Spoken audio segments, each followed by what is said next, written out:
Soy Rogelio López Guillemén y vamos a continuar leyendo El Imperio de la Decadencia Argentina recargado. Vamos a entrar en el tercer capítulo, que se llama ¿A dónde ir? El primer título de este capítulo es ¿Y ahora qué? En este título nombro un decálogo de cosas que creo que hay que realizar para poder salir de esta crisis. ¿Es esto nuevo? ¿Es esto propio de este libro del 2017? No, en realidad es de la primera versión de El Imperio de la Decadencia Argentina, que no era recargado, del año 2011. O sea, hace ya 14 años que escribí este decálogo, así que hay cosas que quizás, veremos juntos, estén desactualizadas. Vamos a comenzar la lectura. ¿Y ahora qué? No pretendo conocer las soluciones a los complejos problemas de nuestro país. No tengo la sapiencia ni las condiciones necesarias para poder intuir la respuesta a estos dilemas. Solo expreso mi parecer con la herramienta que me ha dado la naturaleza, esa herramienta que nos hace diferente al resto de los seres vivos, la razón. Y apoyado en la razón y en mis pareceres, ejercito la dialéctica y presento mis conclusiones que por supuesto son discutibles y objetables. En primer lugar, considero que la solución definitiva de nuestros padecimientos será laboriosa y demandará muchas décadas. Pero también es cierto que mientras más posterguemos la administración de los remedios necesarios, más tarde recuperaremos la salud. Esta medicina casi prodigiosa que nos sanará es la educación. Educación que no se limita a la mera instrucción, va más allá de eso. Entraña además el adiestramiento y el adoctrinamiento, entendiendo adoctrinamiento como la filosofía de la educación. El hacer diestro a alguien no solo se refiere al manejo de las herramientas físicas o mentales que le otorgamos mediante la instrucción, sino también comprender la destreza en el ejercicio de su civismo, en el modo de ser un ciudadano con todas las letras.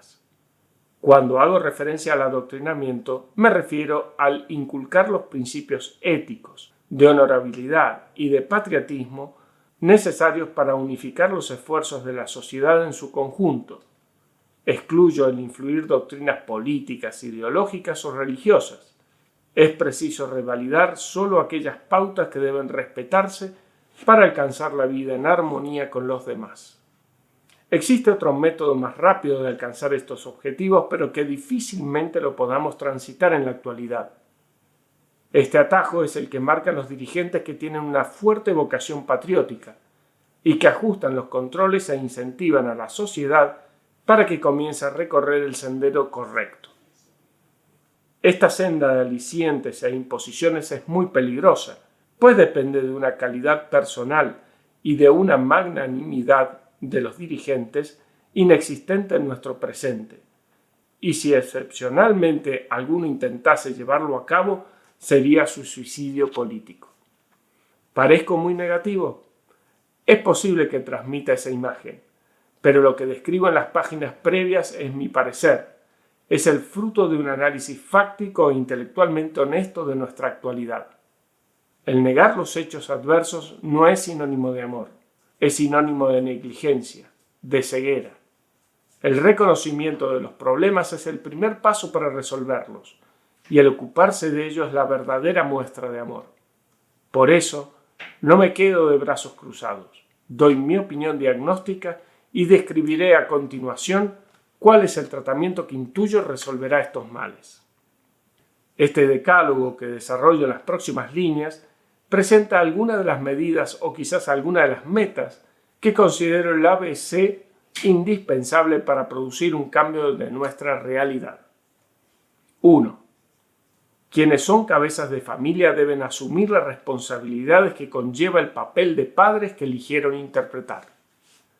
Primero debemos definir políticas de planificación familiar a largo plazo, sustentada en estímulos y sanciones a los progenitores. Para llevarlas a cabo se debe realizar tarea de campo, educando a las familias en el entendimiento de que el asunto de la paternidad no se agota en la gestación del niño o en la alimentación y vestirlo con lo básico, va mucho más allá. Del mismo modo que para obtener un buen producto en cualquier trabajo debemos usar las mejores materias primas, e invertir una dedicada mano de obra, el proceso de formación de una persona, de un hijo, debe ser meticuloso y realizado a conciencia.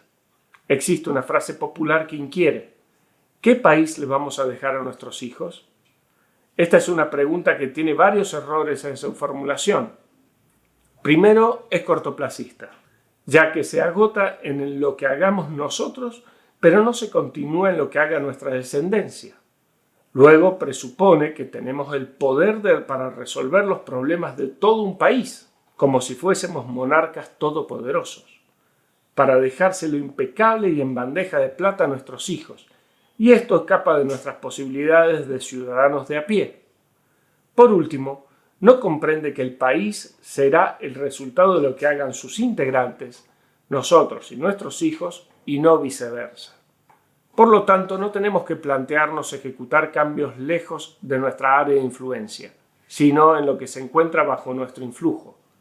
La nefasta condición en la que se encuentra la Argentina es consecuencia de nuestro accionar, que es la causa u origen que debemos modificar.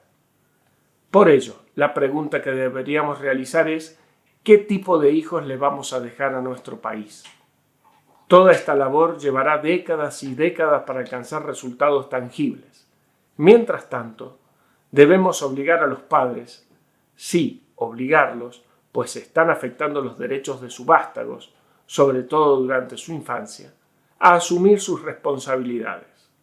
Por ejemplo, respondiendo por las consecuencias de los actos de sus hijos, tanto en lo que concierne a lo monetario como a lo moral. Además, los padres deben ser forzados a hacer efectiva la escolarización de tu progenie, ya sea siéndolos acreedores de beneficios económicos si efectivamente concurren a la escuela, o mediante el cumplimiento de penas estrictas e inflexibles si no lo efectúan. Los hijos tienen derechos que deben ser respetados, y si los padres son los que los infringen, deben ser sancionados en forma severa, pues su condición de progenie es un agravante en esta situación. Finalmente, cuando escucho a quienes se oponen al aborto, invocando los derechos del niño por nacer y fijando el momento de la gestación como el inicio de las prerrogativas del infante, no puedo evitar pensar que están llegando tarde al problema. Yo prefiero considerar el derecho del niño a gestarse antes de que pase de un estado potencial a ser un hecho concreto. Es ahí donde debemos trabajar y adoctrinar a los padres para que la decisión de engendrar un hijo sea un acto consciente, voluntario, deseado, premeditado y responsable. De ese modo evitaremos padecimientos y conflictos innecesarios. 2. Recuperemos la escuela. Para llevar adelante semejante empresa, no solo deben revisarse los contenidos programáticos, sino también los criterios evaluativos y la estructura de autoridad docente. Los programas deben hacer hincapié en el desarrollo de capacidades de pensar de los alumnos, de saber organizarse, de aprender a expresarse y de ser autónomos. Se deben aprovechar los avances tecnológicos, no para suplir al educador, sino para poder darle un enfoque más dinámico al proceso de enseñanza e incluso con un grado mayor de exigencia. Es increíble que en la actualidad no existan en las escuelas soportes informáticos interactivos para practicar matemáticas, realizar composiciones o ver audiovisuales de materias como geografía, historia, música, plástica o ciencias naturales. La utilización de estos avances tecnológicos no liberaría de trabajo y responsabilidad al docente. Al contrario, lo obligaría a saber mucho más para poder responder a los interrogantes de sus discípulos, para poder seguir el ritmo vertiginoso que tendría este torrente de información y para imaginar ejercicios que cimienten los conocimientos vertidos y muestren su aplicación cotidiana. Las evaluaciones deben ser simples en su formato y expresión, y la profundidad de los conocimientos indagados progresiva desde lo obvio al detalle exquisito. El interrogatorio debe valorar cuáles son los conocimientos del alumno y no qué cosas ignora. No obstante, estas últimas deben ser identificadas y comunicadas al alumno con naturalidad, sin temor a que al remarcárselas se vaya a frustrar. Eso sí, a sus puntualizaciones deben acompañarlas de las herramientas necesarias para que pueda corregir sus falencias. Este modo de investigar el nivel académico del formando no tiene por qué disminuir el grado de exigencia. Lo que sí permite es infundir confianza en el educando y desarrollar su espíritu autocrítico, desde el conocimiento adquirido hacia el deficitario.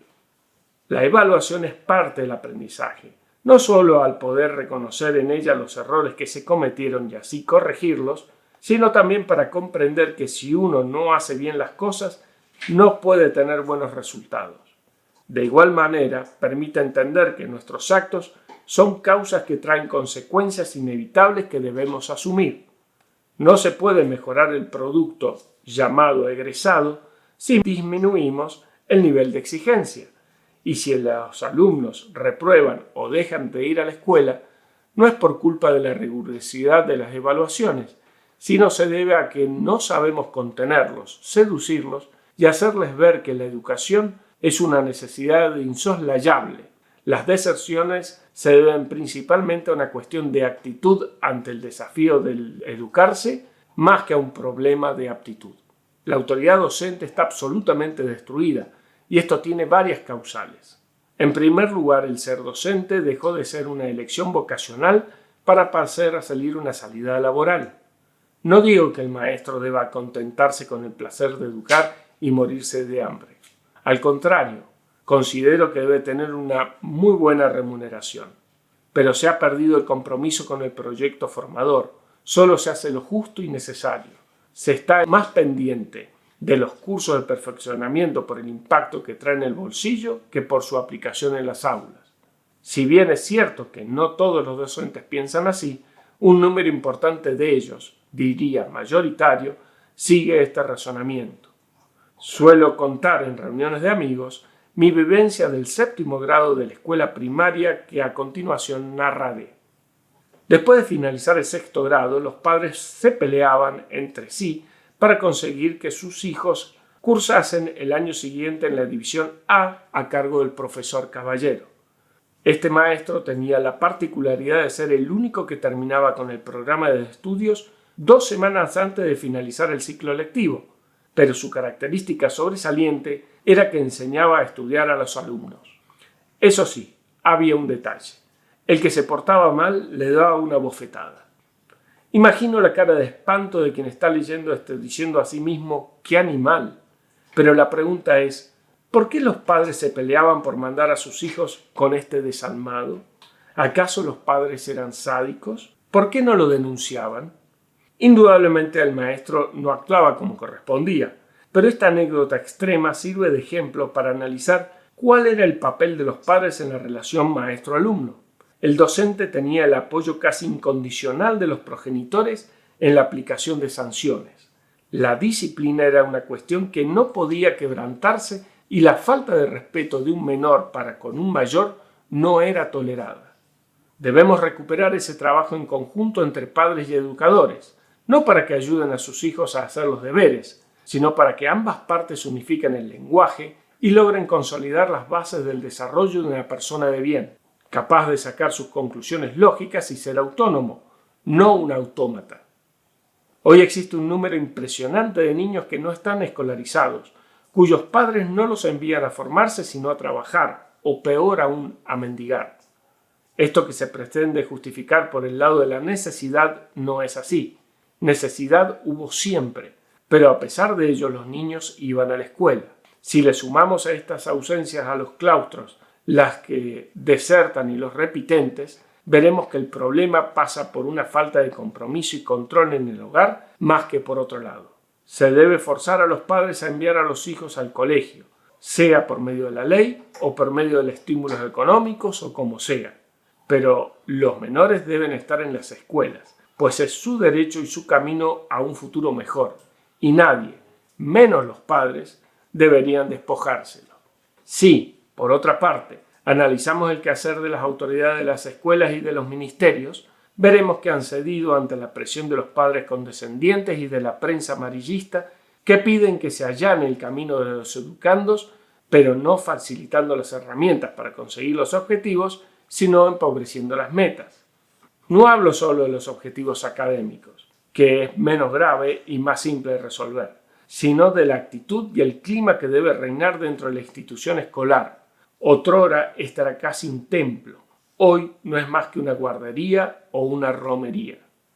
Es imprescindible rejerarquizar a la escuela en todos sus aspectos. 3. Debemos recuperar la armonía en la convivencia cotidiana de los argentinos. Sería fantástico si este objetivo se alcanzase gracias a la comprensión e internalización de los beneficios de este comportamiento por parte de cada uno de los habitantes de estas tierras. Esta pretensión no es imposible, es factible de alcanzar con mucho trabajo y educación cívica, pero para ello debemos primero tener la voluntad política de emprender este camino y luego invertir muchos años de esfuerzo para hacerlo asequible. Mientras tanto, no podemos esperar inertes que rinda frutos este proyecto antes expuesto. Mientras tanto, debemos hacer algo. Y ese algo, en parte, es recuperar la autoridad policial, devolverle a quienes velan por nuestra seguridad las herramientas necesarias para que puedan hacer respetar los derechos de los ciudadanos cuando son vulnerados por cualquier individuo sin censura ni medio al que dirán. No debemos confundir autoridad con autoritarismo. El primero defiende los derechos, el otro impone privilegios. El dejar que un puñado de personas corte una calle es autoritarismo. El sufrir el atropello de menores no punibles es autoritarismo. El estar indefenso en manos de los delincuentes es autoritarismo. El padecer intimidaciones en cada semáforo es autoritarismo. Ciertamente sería necio desconocer que la policía en nuestro país está sospechada de ser parte de la comunidad delictiva, pero eso no es motivo para degradar a la institución. Aquellos agentes que cometiesen un ilícito deben ser juzgados con severidad y considerar un agravante su condición de ser representantes de la ley. Soy enemigo de todo tipo de generalización. La masificación es una generalización, al igual que la llamada justicia social, o los prejuicios de cualquier tipo o los comportamientos corporativos. Creo en el individuo que debe responder por sus actos. Si es un policía el que infringe la ley, no debemos hablar de la policía en forma genérica, prejuicio, y tampoco encubrirlo dentro del cuerpo por ser parte de la institución, corporativismo. La mejor forma de proteger una institución o una profesión es reconociendo, denunciando y sancionando a quien deshonra a sus pares. Ocultarlos no es lealtad, es ser cómplice. 4. Terminar con las prácticas corporativas en todos los órdenes de la vida en sociedad. El ejercicio de la libertad debe ser irrestricto mientras no vulnere los derechos de terceros, y para poder ejercerla es necesario que no esté coartada por grupos privilegiados de gremialistas, funcionarios o empresarios. No es posible que esté obligado a pertenecer a determinado gremio, a tal obra social, o que no pueda elegir la compañía de teléfonos que me agrade, o de cable, o lo que sea. Los monopolios y oligopolios no naturales atentan contra el individuo, sin importar si estos son públicos o privados. La competencia es el motor que dinamiza la oferta de bienes y servicios, mejorando la calidad de vida de los ciudadanos. Si comenzamos a competir dentro de nuestro país, podremos alcanzar los estándares de calidad y de precios internacionales, y así podremos salir al mercado mundial con algo más que carnes y soja. Debemos terminar con los cargos y negocios reservados a consentidos, amigos o socios. La protección de la industria nacional solo se consigue con la actualización continua que brinda la competencia. Las barreras aduaneras solo cobijan a los acomodados.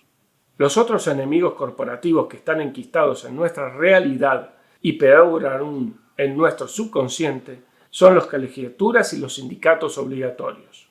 El principio que motoriza el comportamiento de estos es el mismo que el que describí para los mercados. Solo que en este caso se trafica algo de riquezas personales, pero sobre todo se negocia espacios de poder. Los trabajadores en relación de dependencia y los profesionales son cautivos de estas asociaciones.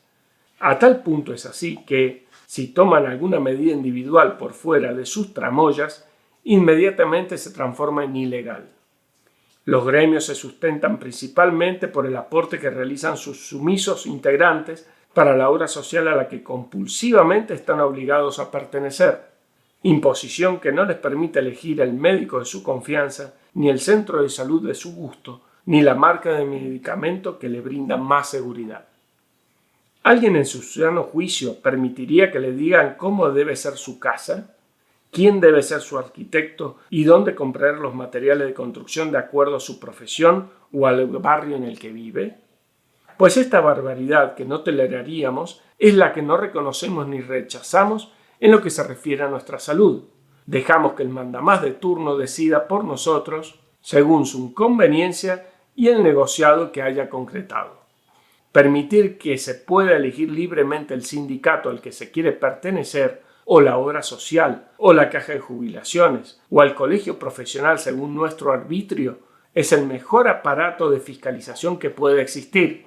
El control directo e instantáneo de los afiliados sobre los actos y propuestas de los dirigentes y las entidades, expresado mediante la inmediata autodesafiliación, es un instrumento que nunca podrá ser equiparado por ningún sistema de supervisión desacollante ideado por algún iluminado de turno. 5. Lograr una mejor distribución demográfica y económica dentro de nuestra Argentina. Han existido a lo largo de nuestra historia proyectos que proponían trasladar la capital del país a otro punto distante de la actual localización con el fin de quitarle preponderancia a Buenos Aires y que deje de ser el vórtice de la Argentina, lograr que Dios deje de atender allí. Estas propuestas muestran que tenemos una mentalidad monárquica digna del medioevo. Brasil trasladó su capital de Río de Janeiro a Brasilia y no alteró el interior de su país. Estados Unidos tiene su capital en Washington, pero no por ello esta ciudad concentra su desarrollo económico ni tiene una distribución demográfica concentrada en esta urbe. España, Francia o Italia no han necesitado mediar sus metrópolis, al menos en los últimos siglos, para conseguir un progreso homogéneo de sus regiones.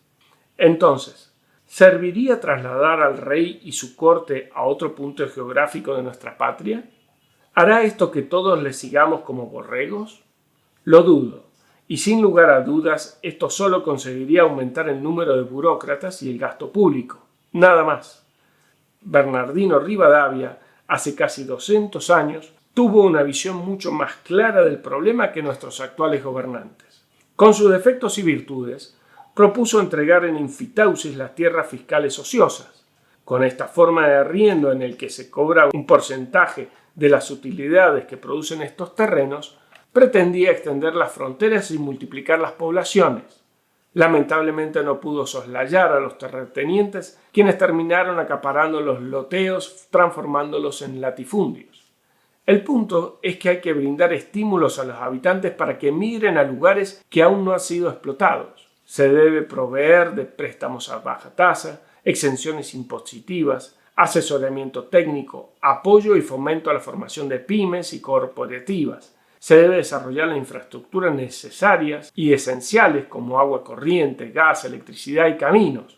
Es menester facilitar todos aquellos medios que brinden una mejor calidad de vida en aquellas regiones postergadas de nuestro país. Las personas necesitan que las condiciones de subsistencia en puntos geográficos no desarrollados sean similares e incluso superiores a las de las ciudades. Precisan acceso a los medios de producción y beneficios burocráticos, económicos y fiscales superiores a los de las grandes urbes. ¿Quién dejaría de vivir en una ciudad que le ofrece todo al alcance de la mano para ir a romperse el alma en medio de la nada si no tiene alguna esperanza cierta de poder mejorar su estatus? Las personas no son imbéciles ni estoicas, no las tratemos como tales. Existieron algunos pseudos intentos de crear estas condiciones propicias en regiones no desarrolladas, llamados planes de promoción industrial. Estos planes fueron ideados de forma tan desastrosa y corruptible que solo pudieron haber sido fruto de mentes ingenuas y neófitas, o lo que es más probable, de ingenios perversos y premeditados. Lo cierto es que, como sucede por lo general en Argentina, usamos las buenas ideas para vender ilusiones mientras las destruimos con negociados perpetrados por debajo de la mesa. 6. Consensuar y definir políticas de Estado que vayan más allá de las políticas de gobierno. Esto, que es descrito como un símil al Pacto de la Moncloa, comprende precisar reglas de juego claras, estables y a largo plazo que permitan concebir proyectos a 20, 30 y más años. Sin seguridad jurídica no se puede realizar planes serios. Sin normas constantes solo se apuesta a alcanzar determinadas metas como si fuese una tómbola, a la espera de que nos sonría la diosa fortuna. Para alcanzar estos acuerdos multilaterales, primero deben olvidarse los rencores y las rencillas. Basta ver lo que sucede en los países vecinos como Brasil, China y Uruguay para entenderlo. Luego, hay que terminar con la idea de que la oposición al gobierno es el enemigo en lugar de alguien que discrepa. Debemos comprometernos a que la competencia política sea algo más que un Boca River. Por último, es menester obligarnos a desterrar la mezquindad de ningunear al disidente o de menospreciar sus ideas u obras. Debemos dejar de destruir aquello que puede llegar a hacernos sombra solo porque lo hizo la contra. Es tiempo de que descendamos del podio de la soberbia y que comencemos a trabajar en conjunto en la consecución de lineamientos nacionales generales. 7. Construir un Estado más dedicado a cumplir sus obligaciones y que se inmiscuya menos en aquello que le es ajeno.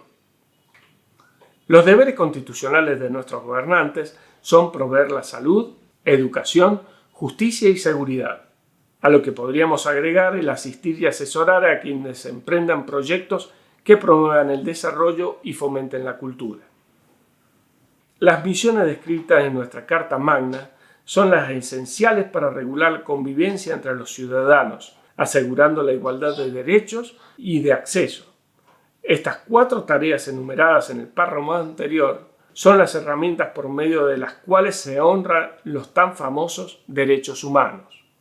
En contrapartida, el Estado debe dejar de subsidiar y perturbar el equilibrio dinámico de la economía. Esto no quiere decir que no debe intervenir en nada, sino que debe inmiscuirse en aquellas acciones que estimulen una mejor distribución demográfica o permitan poner al alcance de todo el mundo eventos culturales o prácticas deportivas que no sean meras actividades recreativas, sino que fomenten la evolución de los individuos. La correcta asignación de los recursos, la austeridad en los gastos administrativos y la eliminación de dispendios superfluos permitirían disminuir la carga impositiva que tienen los productos, mejorando el poder adquisitivo de los ciudadanos y, consecuentemente, esto elevaría la calidad de vida de los argentinos. Lo complejo de ejecutar estas medidas radica, paradójicamente, en la simpleza que reviste su aplicación. El presentar la ciencia económica como un misterio inescrutable, casi esotérico, tiene como fin mantener en forma exclusiva el control de las variables del mercado en manos de los políticos y sus amigos influyentes, como aquel médico brujo que solo él conoce la pócima que aleja a los espíritus maléficos y cura las enfermedades. En cuanto el Estado brinde las herramientas necesarias a las poblaciones postergadas a través de la salud y la educación, les asegure la tranquilidad de que sus derechos serán honrados mediante una justicia efectiva y fuerzas de seguridad sanas, respetuosas y firmes, y no interfiera en la vida económica de la gente entorpeciendo las iniciativas productivas y comerciales elegidas por los ciudadanos, en ese momento volveremos a crecer como país, como sociedad y como individuos. 8.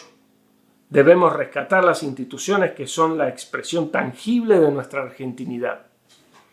Esto no quiere decir que porque se canta el himno más fuerte se sea más patriota. No caigamos en esta pérfida simplificación. Me refiero a que aprendamos a respetar los símbolos de nuestra independencia, de nuestros principios, de nuestra idiosincrasia, de nuestra historia. Es menester inculcar en las nuevas generaciones el amor por la patria, el orgullo de ser argentino, el gozo por nuestros logros y la vergüenza por nuestras miserias. Que no termine nuestro patriotismo en patrioterismo, despotricando contra todo el mundo como responsable de nuestros males o recordando nuestra nacionalidad solo cuando juega la selección argentina o cuando una película nuestra gana un Oscar. Volvamos a conmemorar las fechas patrias el día que corresponde. Reflotemos los desfiles cívico-militares. Recobremos la solemnidad que revisten los actos tales como la jura de autoridades o el traspaso del bastón de mando presidencial. Respetemos y ensalcemos nuestras tradiciones y que cuando pensemos o hablemos de nuestra Argentina, sintamos la misma emoción que expresa Rafael Obligado en Santos Vega. Mientras de orgullo me anega la convicción de que es mía la patria de Echeverría, la tierra de Santos Vega. 9. Hay que consolidar el sistema republicano de división de poderes. Este es el mejor amparo que puede tener un ciudadano para salvaguardar el respeto de sus derechos y proteger el sistema de gobierno democrático. Cuando el poder se concentra en una persona, ésta comienza a imaginarse omnipotente y cree que sus decisiones son inequívocas. Se omnibula y rechaza todo lo que no responde a sus verdades dogmáticas. Se transforma en un tirano, en un lobo disfrazado de cordero. Incluso en el antiguo Imperio Romano, la figura del dictador fue pensada para los momentos de crisis, como guerras o epidemias, en los que se necesitaba tomar decisiones inmediatas. La duración en la función era de hasta 6 meses, y durante este periodo de tiempo el pueblo de Roma, a través del Senado, delegaba la suma del poder absoluto a un ciudadano probo que resolviera la emergencia. El primer dictador fue Cincinato, en el año 458 a.C., quien, luego de rechazar la invasión de los ecuos y volscos, en solo 16 días, renunció inmediatamente a su cargo de dictador, pudiendo disfrutarlo por mucho tiempo más, y retornó a su granja a labrar la tierra. Pensadores de la talla de Lord Acton enfatizaron los peligros de concentrar la autoridad en una persona al sentenciar. El poder corrompe, el poder absoluto corrompe absolutamente. La propia Revolución Francesa se gestó como rechazo al despotismo de la realeza absolutista y como apoyo a la reivindicación de los nobles derechos humanos y cívicos. Por lo tanto, considero imprescindible abandonar el casi monárquico y presidencialismo paternalista que padecemos, el cual somete y eclipsa con decretos de necesidad y urgencia al poder legislativo y manipula el poder judicial por medio del Consejo de la Magistratura. Debemos equilibrar la potestad de los 3 poderes de la República para que se regulen y fiscalicen los unos a los otros. 10. La justicia debe asumir el rol que le corresponde, el de ser custodio de los derechos individuales y guardiana de la voluntad cívica de los ciudadanos. Esta meta es muy amplia y abarca un sinnúmero de situaciones que vivimos a diario y deben ser resueltas con independencia, equidad y celeridad. La justicia que llega tarde no es justicia. Este es uno de los motivos de descrédito que ella padece en la actualidad. En el presente, las sentencias de los tribunales llegan con tanta demora que quien infringe la ley se encuentra en ventaja en relación a quien denuncia una vejación de sus derechos. Mientras los veredictos de los magistrados no sean efectivos en una inmediatez razonable, no habrá justicia y sí, en cambio, una atmósfera en la que se respira impunidad. Los políticos y funcionarios que son sospechados de haber cometido un delito deben ser juzgados de inmediato y sin concesiones.